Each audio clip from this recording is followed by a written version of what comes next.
It's been more than 3 years since the attack at a Fort Hood facility where soldiers were preparing for deployment to Afghanistan and Iraq.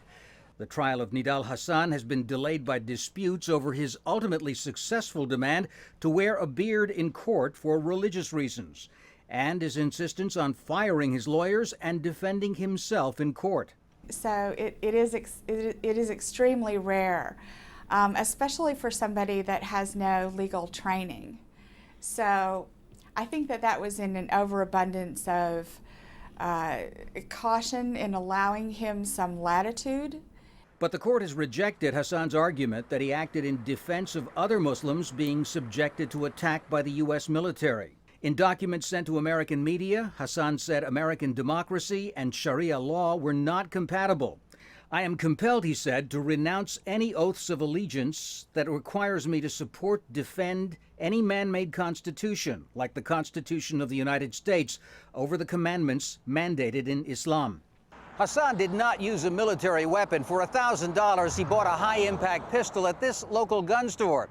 In a matter of minutes, he was able to fire off more than 200 rounds, killing and maiming unarmed soldiers and civilians.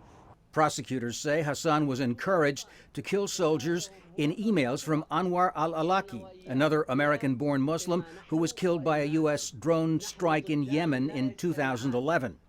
The U.S. has called Awlaki a terrorist, but during this trial, the prosecution will not be using that term to describe Hasan. Instead, the Pentagon has told Hasan's victims that they were targets of, quote, workplace violence. Officials have indicated that a terrorism charge might jeopardize his conviction.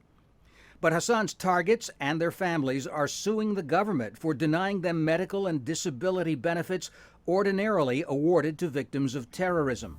It's disgraceful that they don't want to recognize the soldiers for their sacrifice. I mean, they were fighting a domestic enemy. The victims are also suing for the Army's alleged unwillingness to remove Hasan from his position despite poor job performance, reports of his outspoken support for al-Qaeda, and warnings by other officers that he was, quote, a ticking time bomb. Even if convicted by the military jury, the death penalty for Hasan is far from certain. The military has not executed anyone since 1961. And such a sentence would be subject to appeals for years to come. Tom Ackerman, Al Jazeera, Fort Hood, Texas.